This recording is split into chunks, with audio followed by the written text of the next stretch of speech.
Session की शुरुआत जिसका हमें काफी देर से इंतजार था।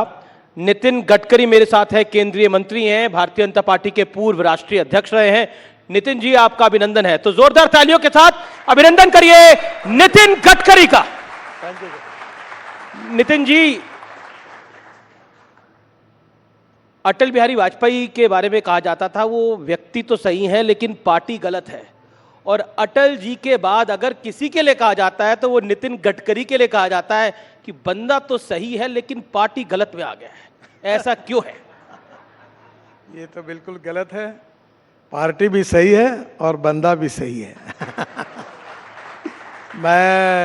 मैंने अपने जीवन की शुरुआत संघ के स्वयंसेवक के रूप में और विद्यार्थी परिषद के कार्यकर्ता के रूप में हुई, और जो भी मैं आज जो भी कुछ हूँ, जो मेरे में अच्छाई है, ये दोनों संगठन के कारण ही है।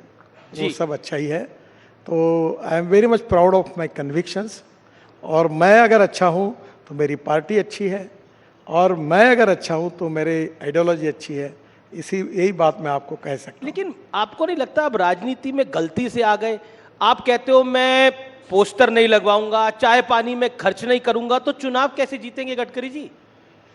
नहीं, आप अगर मेरे कॉन्स्टिट्यूंसी में आओगे तो मैंने ये बात कही कि मैं जातीयवाद और सांप्रदायिकता को नहीं मानता। हमारे प्रधानमंत्री जी ने कहा है सबका साथ, सबका विकास, सबका प्रयास। तो मैं अपने कॉन्स्टिट्यूंसी में जो मेरे मतदार हैं उनको मैं अपनी फैमिली समझता हूँ, परिवार समझता हूँ। और 10 साल मैंने जो कुछ काम किया उससे मेरा नाम भी लोगों से परिचित हुआ है और मेरा काम भी परिचित हुआ है। और इसलिए मैंने कहा कि अब ये पोस्टर, बैनर और इसका प्रचार करने की कोई आवश्यकता नहीं। दूसरा, मैं लोगों के साथ जुड़ा हूँ, तो अब मुझे लोगों को किसी प्रकार का कोई उनको वोट के बदले में कुछ उनको सेवा देने की आवश्यकता नहीं है। मैं लोगों से मिलूँगा, लोगों के घर जाऊँगा, पदयात्रा निकालूंगा, जो बुजुर्ग लोग हैं उनका आशीर्वाद लूँगा जी, और हाउस टू हाउस और मैन टू मैन कैंपेन करूँगा। और मेरा विश्वास है कि मैं अच्छे मार्जिन से चुनाव जीतूंगा, ऐसा मेरा विश्वास है। इस बार 3 हैट्रिक लगनी है। एक तो मोदी सरकार की हैट्रिक, एक नरेंद्र मोदी अगर इस टर्म में आते हैं तो बहुत बड़ी बात होगी। कोई गैर कांग्रेसी सरकार तीसरी बार पहली बार आएगी, दूसरी बार भी पहली बार आई थी, और तीसरा नागपुर से आप दोबारा जीत कर आएंगे, तीसरी बार जीत कर आएंगे। तो कितनी कठिन ये डगर लगती है, मोदी की तीसरी टर्म और आपका तीसरी बार लोकसभा जीतना? देखिए, पहली बात तो मोदी जी प्रधानमंत्री बनने ही वाले हैं, ये तय है। दूसरी बात यह है कि हम 400 पार जाने वाले, ये भी तय है जी, और मैं भी चुनाव जीतने वाला हूँ, ये भी निश्चित है। ये भी। लेकिन नितिन गडकरी में ऐसा क्या है कि विपक्ष के नेता मुरीद हो जाते हैं? मैं पीछे अखबार में पढ़ रहा था कि सोनिया गांधी ने आपकी तारीफ कर दी, ऐसा क्या है? देखिए, ये मुझे भी आश्चर्य है, क्योंकि पार्लियामेंट में जब मेरे डिपार्टमेंट पर 75 सांसद बोले अलग अलग पार्टी के, सबने मुझे धन्यवाद दिया, सबने अभिनंदन किया, तो मुझे भी आश्चर्य लगा। तो एक तो सीधी बात यह है कि जो कानूनी काम है, नियम के अनुसार है, वो सबका होना चाहिए, और गलत काम होगा तो अपने का भी नहीं होना चाहिए। तो मैं रोड बनाता हूँ तो एक कॉन्स्टिट्यूंसी में रोड बनाओ और दूसरों को छोड़ दूँ, ऐसा तो नहीं होता। तो जो भी लोग मेरे पास समस्या लेकर आते हैं, मैंने सबका काम करने का प्रयास किया, तो उसके कारण उनके मन में उसका समाधान है, यही शायद उसका कारण होगा। एक चीज जो आप में नहीं बदली, जो मैंने आपका पहली बार इंटरव्यू किया था साल 2011 में, जो मुझे ध्यान में आता है, मुंबई में आपके घर पे, और आप तब राष्ट्रीय अध्यक्ष बने थे भारतीय जनता पार्टी के, तब भी आप बेबाक थे और अब भी आप बहुत बेबाक हैं। ये इतनी बेबाकी कभी भारी नहीं पड़ती आपको, या पड़ जाती है? नहीं, आप एनालिसिस कर सकते हो मैं कैसा हूँ। मैं जो सवाल पूछते हैं उसका नम्रतापूर्वक जो सही है वो जवाब देता हूँ, और मुझे लगता है जो सच है वो बताता हूँ। तो मुझे नहीं लगता कि इसमें कोई समस्या है। लेकिन विपक्ष कुछ ना कुछ निकालता रहता है। नहीं, एक बात ये होती है कि मैंने, और सोशल मीडिया ब्लॉगर्स भी कुछ लिखते रहते हैं। नहीं सर, कुछ लोग तो ऐसा है कि जो न बोला वो मुंह में डालकर उसको एक आदमी अपने मीडिया पे लिखता है, अपने साइट पर, और फिर दूसरे लोग उसको उठाकर लिखते हैं।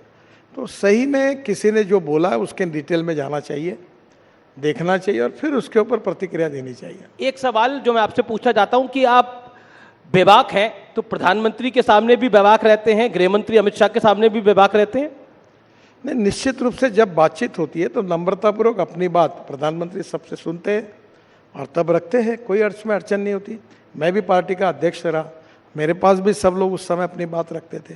तो हमारी पार्टी की एक पद्धति है जी, और उसमें सब अपना विचार रखते हैं और अंतिम निर्णय फिर जो होता है सब मिलकर, या फिर प्रधानमंत्री या अध्यक्ष जो होंगे नेता, वो जो कहते हैं वो निर्णय होते हैं, उसमें आगे जाती है पार्टी। अब मैं आपको एक ये बहुत हेडलाइन स्टोरी रही उद्धव ठाकरे का एक बयान, मैं वो मराठी में बयान है वो मैं आपको सुनवाता हूं और आपसे उसका रिएक्शन लेता हूं। उद्धव ठाकरे ने आपके बारे में, आपके विषय पे क्या बोला, आइए एक बार सुन लेते हैं उद्धव ठाकरे का बयान।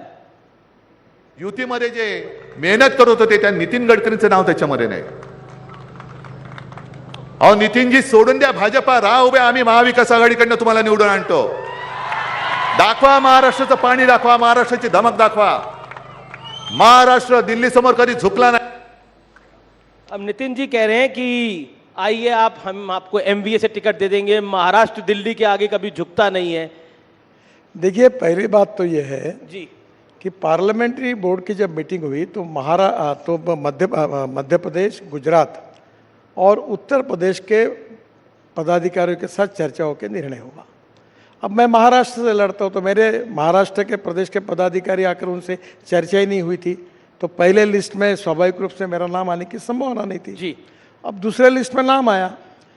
मैं भारतीय जनता पार्टी का कार्यकर्ता हूँ, लड़ूंगा तो भारतीय जनता पार्टी से ही लड़ूंगा, दूसरे कोई पार्टी में जाने का सवाल ही नहीं उठता। और इस प्रकार की ऑफर भी हास्यास्पद है, क्योंकि मैं अपने पार्टी के साथ जुड़ा हूँ, विचारधारा के साथ जुड़ा हूँ, इसी पार्टी में रहूंगा और इसी पार्टी में काम करूंगा। जी, लेकिन पिछले दिनों आपने कहा था कि किसी भी पार्टी की सरकार हो, एक चीज तय है कि जो काम करता है उसे सम्मान नहीं मिलता। ये क्यों कहा था आपने? ये मैंने ऐसा नहीं कहा था, यही गड़बड़ है। जी, मैंने कहा सिस्टम में ऐसा होता है।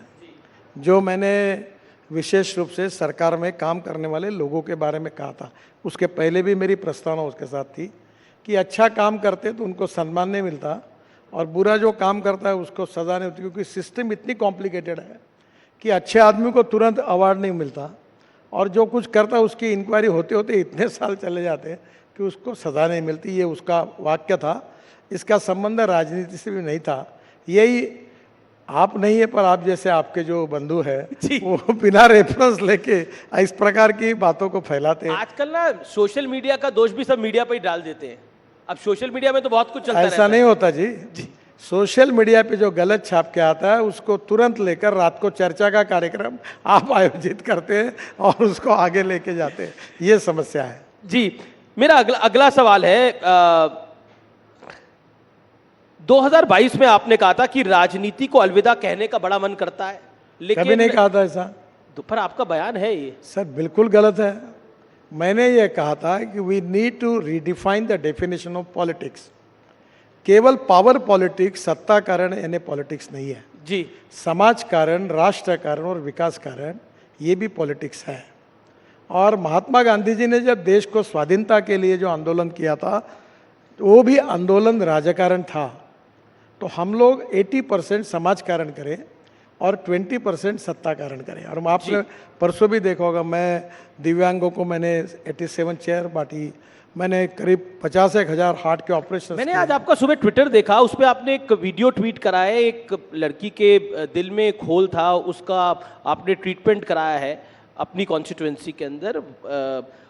वाकई मतलब वो जिसे कहते हैं कि बहुत मार्मिक विषय है ये सारे। लेकिन पॉलिटिक्स की अगर हम बात करें नितिन जी, तो राज ठाकरे दिल्ली में है और राज ठाकरे अगर दिल्ली में है तो कुछ तो बड़ा चल रहा है, तो क्या अलायंस होने की बात है? देखिए, मुझे आज सुबह ही राज ठाकरे जी का फोन आया था, पर वो दूसरे काम के लिए आया था।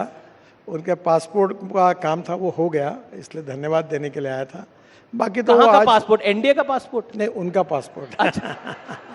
बाकी उनका क्या बातचीत होगी क्या नहीं, ये तो आज होगी तब निर्णय होगा, मुझे पता नहीं इसके बारे में। लेकिन आप चाहते हैं राज ठाकरे आए? देखिए, इसका निर्णय पार्टी करेगी। आपका मन क्या है? नहीं, मेरा कोई व्यक्तिगत मन नहीं होता।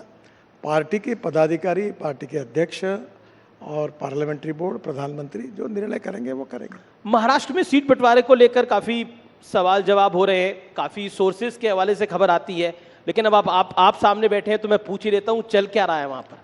कोई नहीं, सब ठीक चल रहा है। लगभग बंटवारा हो गया है। शिंदे जी खुश है? हाँ सब, और चुनाव तक क्या होता है, जब तक कैंडिडेट तय नहीं होते हैं जी।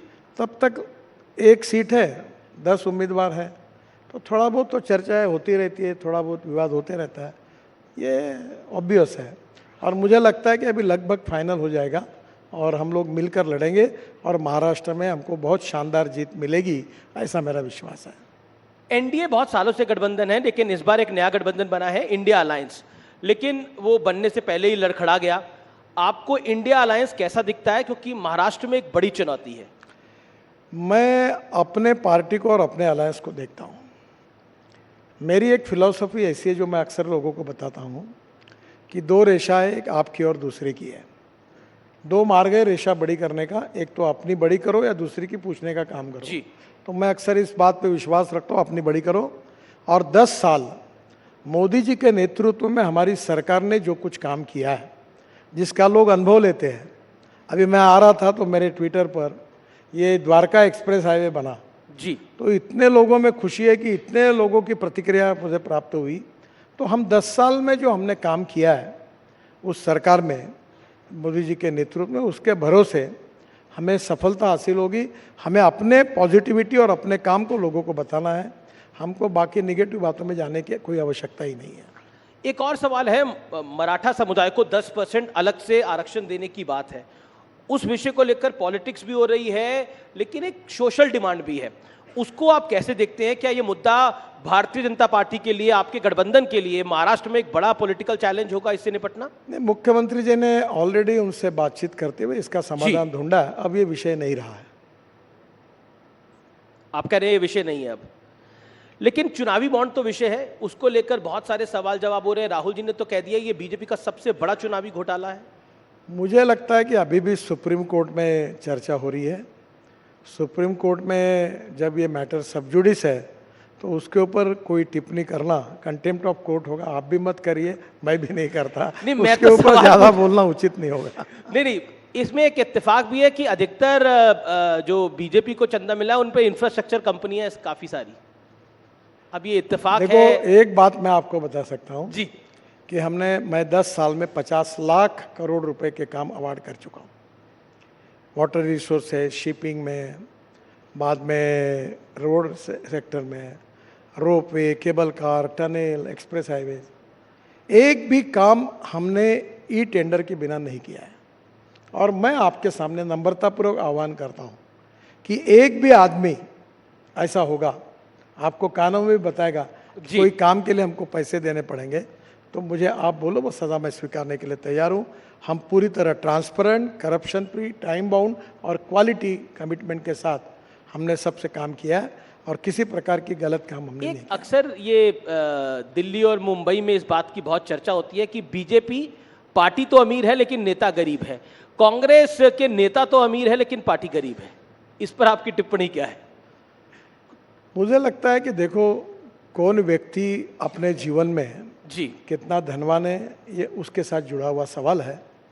पर मैं अक्सर एक बात कहता हूँ कि ईमानदारी से कोई आदमी अपने जीवन में उद्योग व्यवसाय से प्रगति करता है तो ये उसकी एंटरप्रेन्योरशिप, उसकी कंपनी, उसकी टेक्नोलॉजी, ये उसकी स्ट्रेंथ है। और ऐसे एंटरप्रेन्योर देश में बढ़ेंगे तो देश का विकास होगा। और मुझे लगता है कल जाकर यही एंटरप्रेन्योर्स विदेशों में जाके इन्वेस्टमेंट करेंगे। तो हमें ऐसी अर्थव्यवस्था तैयार करनी है जो रोजगार को निर्माण करने वाली है। और रोजगार निर्माण करना है तो कैपिटल इन्वेस्टमेंट लगेगी, एंटरप्रेन्योरशिप लगेगी, टेक्नोलॉजी लगेगी।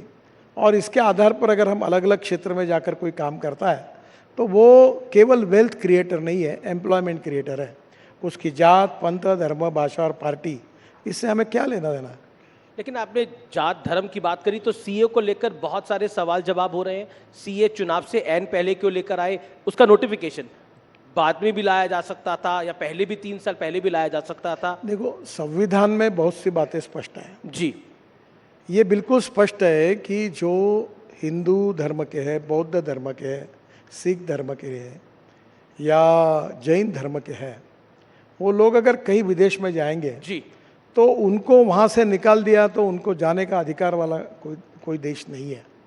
और इसलिए स्वाभाविक रूप से उनको हमारा संविधान कहता है कि उनको नागरिकत्व हिंदुस्तान में कानूनी दिया जा सकता है। तो नेचुरली बहुत सी बातें संविधान में स्पष्ट है, उसी के आधार पर निर्णय हुआ है। जी, एक सवाल आपके मंत्रालय से जुड़ा हुआ, आपने सड़क के मामले में तो वर्ल्ड रिकॉर्ड बना लिया, एक नहीं, एक दो नहीं, 7 वर्ल्ड रिकॉर्ड बनाए हैं। ऐसा कोई काम है जो बीते 10 साल में आप नहीं कर पाए और अब जब सत्ता में आएगी बीजेपी तो करना चाहेंगे, वो काम कौन सा है? देखिए, अभी तो रोड कंस्ट्रक्शन में हम 36 ग्रीन एक्सप्रेस हाईवे बना रहे हैं जी, और करीब 284 किलोमीटर हम 2 लाख करोड़ की टनल बना रहे हैं और कश्मीर से कन्याकुमारी तक एक्सप्रेस हाईवे बन रहा है हमारा, लगभग दिसंबर तक पूरा हो जाएगा। अब हमारे यहाँ हमने पब्लिक ट्रांसपोर्ट और इलेक्ट्रिसिटी को चालू किया 260 जी, हम रोपवे, केबल कार, फेनिकुलर रेलवे बना रहे हैं। अब प्रधानमंत्री जी की सोच ये है कि हम 100 साल जब पूरे करेंगे तो उस समय हमारी विजन क्या होगी। तो public transport on electricity, water transport, जी, जैसे मैं जब शिपिंग मंत्री था तो मुंबई में नया एयरपोर्ट बन रहा है, नया मुंबई में, तो मैंने बीपीटी के तरफ से एक रिपोर्ट तैयार की है कि मुंबई के किसी भी दिशा से 17 मिनट्स में आप एयरपोर्ट जाएंगे। और नए एयरपोर्ट पर जेटी भी बनाई है, जी, जैसे टैक्सी है, एयर टैक्सी है, वैसे वाटर टैक्सी बनाई। और ये वाटर टैक्सी से आप वसई विरार से लेकर तो नरीमन पॉइंट से लेकर आप केवल 17 मिनट्स के अंदर नए एयरपोर्ट पे पहुंचेंगे। आपको इटली में एक वेनिस करके शहर है जी, जहां हम होटल में उतरकर पानी में ही अपना सामान रख के डायरेक्ट एयरपोर्ट पे उतरते हैं। तो उसी प्रकार की कल्पना है। तो पब्लिक ट्रांसपोर्ट में एम्फीबियस सी प्लेन मैंने प्रयोग किया था कि पानी पे उतरा हवाई जहाज। जी, तो ट्रांसपोर्ट सिस्टम में काफ़ी बड़ा रिवोल्यूशन होगा और विशेष रूप से इंडिजिनस फ्यूल के आधार पर पब्लिक ट्रांसपोर्ट में, जैसे बड़ी बस है, तो मैं अभी बेंगलोर में स्टडी कर रहा था कि हमारे यहाँ बेंगलोर में हवा में चलने वाली डबल डेकर बस, उस प्रोजेक्ट को हम स्टडी कर रहे थे कि जो ऊपर के ऊपर चले, क्योंकि रोड बड़ा नहीं कर सकते। तो अब नेचुरली मेट्रो की कॉस्ट पर किलोमीटर 350 करोड़ आती है और मैं जो टेक्नोलॉजी की बात करूँ 20 से 25 करोड़ रुपए आती है। तो नए नए टेक्नोलॉजी का उपयोग करके अभी ये धौला कुआं से मानेसर तक बीच में ऊपर में पॉन्ड सिस्टम का भी हमने बीच में स्टडी किया था। तो ये नई नई जो टेक्नोलॉजी है ट्रांसपोर्ट सेक्टर में, वो भविष्य की टेक्नोलॉजी है और उसके बारे में हमारे यहाँ कुछ अध्ययन भी हुआ। हम 670 रोड साइड एमिनिटीज बना रहे हैं जी। पर मुझे अगर पूछोगे तो एक काम कौन सा करना चाहते हैं आप? मैं 2024 में एक काम इन सब में सबसे अच्छा कोई कर सका जी, तो 2014 में जब मैं मंत्री बना तो 1 करोड़ लोग आदमी आदमी को खींचने का काम करता था। एक तो साइकिल रिक्शा था या जी। कंधे पे लेके आदमी धोने का काम का, बिहार में, बंगाल में, नॉर्थ ईस्ट में। मैंने मैकेनिज्म ड्रिवन ई रिक्शा लाया और आज मुझे खुशी है कि 1 करोड़ लोग जिनका शोषण हो रहा था उनको मुक्ति मिली और अब ई कार्ट और ई रिक्शा चला रहे और उनको एक प्रकार से मानवीय शोषण से मुक्ति मिली। तो जी, मैंने जी। बहुत express highway, tunnel, road, bridges बनाए, पर ये काम जो है ये मेरे लिए सबसे अच्छा है। आपके दिल के करीब है, लेकिन एक राउंड हमारे दिल के बड़ा करीब है और ये फोटो राउंड है और इसमें कुछ तस्वीरें आएंगी और आपको उसका रिएक्शन दे रहा है और मुझे भी पता नहीं है फोटो कौन कौन सी लगाई है इन लोगों ने। पहली फोटो देख लेते हैं कौन सी आ रही है।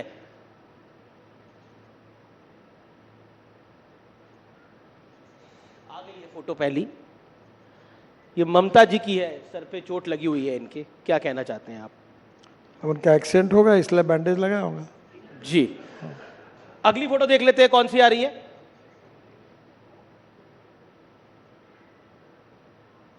इन दोनों का क्या होगा?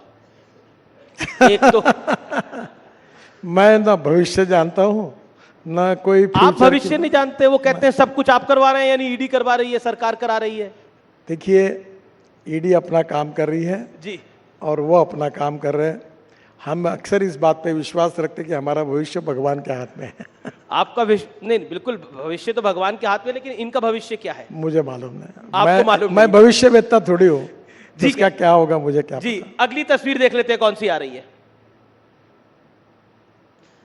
अब ये इंडिया अलायंस है मुंबई में, आपके घर में ये सब एक साथ आए थे, इनका भविष्य क्या दिख रहा है आपको?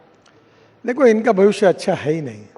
नहीं है? अच्छा, ये पूरी तरह इस चुनाव में इनकी पिटाई हो जाएगी और हमें 400 पार जगह मिल जाएगी और बेचारे उनमें से अनेक लोग फिर निवृत्त हो जाएंगे राजनीति से। जी, अब अगली तस्वीर जो है वो नेताओं की नहीं है, अब वो फिल्मी, क्योंकि आप महाराष्ट्र से आते हैं, माया नगरी है, मुंबई है, तो कुछ फिल्मी कलाकारों की है। पूछते हैं आपसे कि आपके कौन पसंदीदा है। Next please. अब रणबीर कपूर पसंद है, रणवीर सिंह पसंद है या विक्रांत मैसी पसंद है आपको? नहीं, मैं मेरी जनरेशन के हीरो को मुझे जो चॉइस है उसी में बोलना गडकरी जी। तीनों भी अच्छे हैं। एक तो पिक करिए। ज्यादा अभी अच्छा, लास्ट फिल्म किसकी देखी इन तीनों में से? और रणवीर की देखी थी मैंने। रणबीर की देखी। कौन सी? वो जो एनिमल। नाम नहीं, वो जो हमारे पेशवे के ऊपर जो थी ना रणवीर। अच्छा, रणवीर बाजीराव मस्तानी। अच्छा, आपने भी पॉलिटिकल दिया इसका जवाब पूरी तरह से। अगला देख लेते हैं किसकी तस्वीर आ रही है। ये हीरोइंस की हैं। आप पसंद, मतलब आपको इनमें से किसकी फिल्म देखी? तापसी पन्नू है, आलिया भट्ट है, कियारा आडवाणी है। नहीं, इन तीनों के भी फिल्में मैंने नहीं देखी। नहीं देखी? तीनों टॉप हीरोइन है देश की। देखो, एक बात बताता हूँ, ये जनरेशन के हीरो हीरोइन अलग अलग होते हैं जी। अब हमारे जनरेशन में हमको तो अमिताभ बच्चन यही हमारा फेवरेट हीरो था। तो कॉलेज में किसका ट्रेंड फॉलो करते थे आप? कॉलेज में, जब कॉलेज में थे तो किसी का ट्रेंड फॉलो करते होंगे? अमिताभ बच्चन को। अमिताभ बच्चन का फॉलो करते थे। मैंने एक बार उनको भी कहा कि मैंने जंजीर 3 बार देखा, आनंद 3-4 बार तो देखा। Bell bottom pants, long collar सब डालते थे। वो फाइटिंग के पिक्चर पसंद आते थे उसमें। चलिए, आप राजनीति की बेला में जा रहे हैं, यानी आप चुनाव के संघर्ष में जा रहे हैं। ये लोकतंत्र का, भारत के महान लोकतंत्र का सबसे बड़ा पर्व है। इसके लिए बहुत बहुत शुभकामनाएं नितिन जी। और न्यूज़ 18 भी बेबाकी के साथ इसकी कवरेज करेगा। बहुत बहुत शुक्रिया। हर सवाल का अपने बेबाक अंदाज में जवाब देने के लिए जोरदार तालियों के साथ अभिनंदन करिए नितिन जी का। धन्यवाद। Thank you. Thank you, Amish. Thank you, Minister.